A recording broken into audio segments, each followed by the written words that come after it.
Selamat pagi anak kami sekalian. Untuk kelas 7, hari ini kita akan ketemu kembali dalam pembelajaran kita mengenai sistem organisasi kehidupan dengan submateri yaitu jaringan pada hewan. Sebagai tujuan pembelajaran kita untuk pagi ini, yang pertama adalah siswa dapat menyebutkan kelima jaringan pada hewan. Yang kedua, siswa dapat menjelaskan perbedaan kelima jaringan yang terdapat pada hewan. Yang ketiga, siswa dapat menjelaskan bagaimana struktur jaringan hewan. Untuk memulainya, maka kita buka dengan doa dalam nama Bapa dan Putra dan Roh Kudus. Amin. Syukur Tuhan atas rahmat yang sudah kami terima daripada-Mu, khususnya pada malam tadi Engkau berikan perlindungan bagi kami dan membangunkan kami kembali untuk dapat melaksanakan kegiatan belajar mengajar. Kami yakin dan percaya ya Tuhan, Engkau tetap menyertai anak didik kami dimanapun mereka berada, serta memberikan semangat bagi mereka supaya dapat mengikuti pembelajaran daring ini dengan baik sesuai dengan kehendak-Mu. Inilah doa yang kami sampaikan kepada-Mu ya Tuhan, dengan perantaraan Kristus Tuhan kami. Amin. Dalam nama Bapa dan Putra dan Roh Kudus. Amin. Shalom anak kami, selamat pagi semuanya. Baik, jaringan itu kemarin kita katakan merupakan kumpulan dari sel yang mana memiliki bentuk dan fungsi yang sama. Jaringan pada hewan itu ada 5. Yang pertama adalah jaringan epitel, yang kedua adalah jaringan otot, yang ketiga adalah jaringan saraf, yang keempat adalah jaringan ikat, dan kelima adalah jaringan penyokong ataupun jaringan penunjang. Sekali lagi saya ulang, jaringan pada hewan itu meliputi jaringan epitel, kedua jaringan otot, ketiga jaringan saraf, keempat jaringan ikat, kelima jaringan penyokong ataupun jaringan penunjang.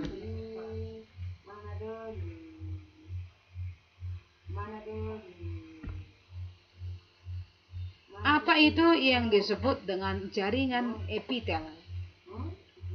Jaringan epitel itu merupakan jaringan yang melapisi permukaan dalam organ luar tubuh daripada hewan. Bagaimana bentuknya?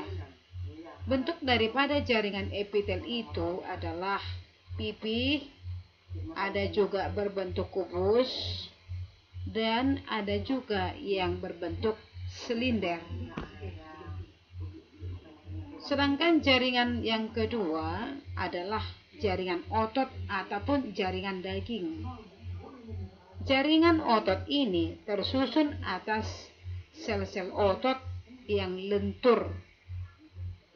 Jaringan otot terdiri atas jaringan otot lurik. Ada juga jaringan otot polos, pun jaringan otot jantung. Kalau kita amati gambar ini, kita sudah bisa melihat bagaimana ketiga jaringan otot tadi tampil. Dan dari penglihatan kita bisa kita jelaskan apa yang membedakan ketiga jaringan otot tersebut. Di mana inti selnya? Mana lebih banyak? Pada otot lurik kah? Otot polos kah? Atau pada otot jantung? Ya, jadi tugas kamu nanti Cobalah gambarkan ketiga otot lurik ini, ketiga jenis otot tadi. Kemudian tuliskan ciri-ciri dari setiap jenis otot tersebut. Yang ketiga adalah jaringan saraf. Jaringan saraf seperti tampak pada gambar memiliki bagian-bagian, antara lain ada badan selnya. Di dalam badan sel terdapat nukleus ataupun inti sel saraf. Kemudian dilanjutkan dengan dendrit. Lanjut lagi akson, lalu mielin atau selubung mielin, dan kemudian ada juga sinapsis. Kalau kita amati gambar sel saraf ini, kita sudah tahu di mana itu letak atau posisi daripada nukleusnya ya. Nukleus terletak di bagian ini. Kemudian yang ini setelah nukleus ada badan sel saraf. Seterusnya ada serabut saraf pendek yang melekat pada badan sel saraf. Itulah yang dikatakan dengan dendrit. Ini ya, serabut saraf yang pendek disebut namanya dengan dendrit. Jadi ini peranannya adalah untuk menerima rangsangan dari luar, lalu menyampaikannya ke badan sel saraf, terus disambungkan lagi ke sel saraf yang panjang. Itulah yang disebutkan dengan akson. Batas antara akson yang satu dengan akson yang lain, itulah yang dikatakan dengan mielin tadi. Kemudian kumpulan daripada sel-sel saraf yang pendek ini, inilah yang disebutkan dengan sinapsis. Sekali lagi saya ulang, sel saraf ini memiliki bagian-bagian, antara lain badan sel saraf. Di dalam badan sel saraf terdapat nukleus atau inti sel saraf. Inti sel saraf inilah yang mengatur seluruh kegiatan sel saraf. Sedangkan badan sel saraf menerima rangsang atau menerima informasi dari luar, lalu menyampaikannya ke akson atau serabut saraf yang panjang. Sedangkan batas antara akson yang satu dengan akson yang lain, inilah yang dikatakan dengan nodus Ranvier, terbungkus oleh selaput mielin. Kemudian di ujung-ujung sel saraf ini terdapat serabut-serabut saraf yang pendek. Kumpulan sel-sel saraf yang pendek ini disebut namanya dengan sinapsis.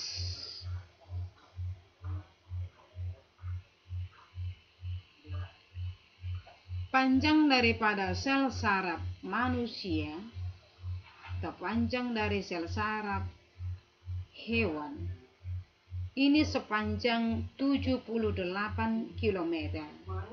Jadi kalau misalnya itu kita perbandingkan dengan jalan, itu panjangnya atau wilayahnya dari perdagangan sampai ke Parapat sana.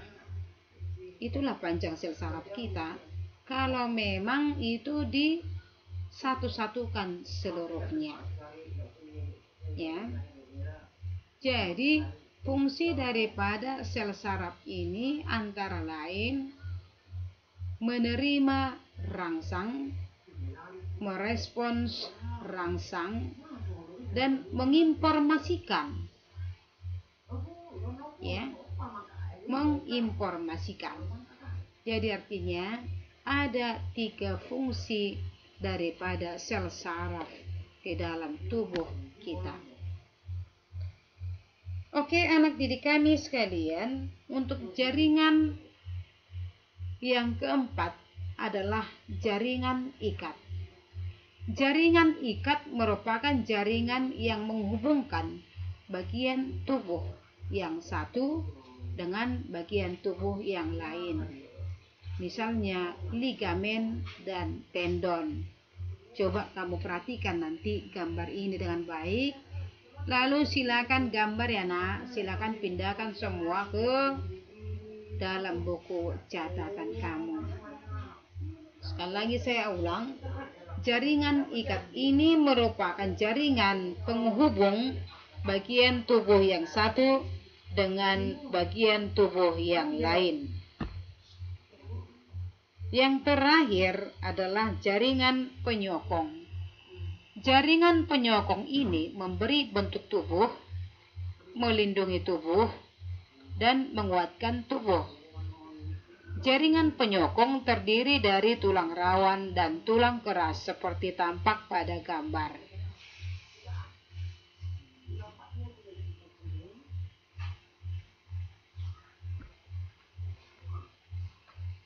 Anak kami sekalian, walaupun singkat yang Ibu sampaikan kepada kamu, tambahan nanti kamu bisa ambil dari buku paket supaya semakin jelas. Sebagai tugas kamu nanti akan Ibu kirimkan melalui WA. Oke anak kami, terima kasih atas perhatian kamu. Kita akhiri pertemuan kita ini dengan berdoa. Dalam nama Bapa dan Putra dan Roh Kudus. Amin. Kemuliaan pada Bapa dan Putra dan Roh Kudus, seperti pada permulaan, sekarang, selalu, dan sepanjang segala abad. Amin. Dalam nama Bapa dan Putra dan Roh Kudus. Amin. Selamat pagi.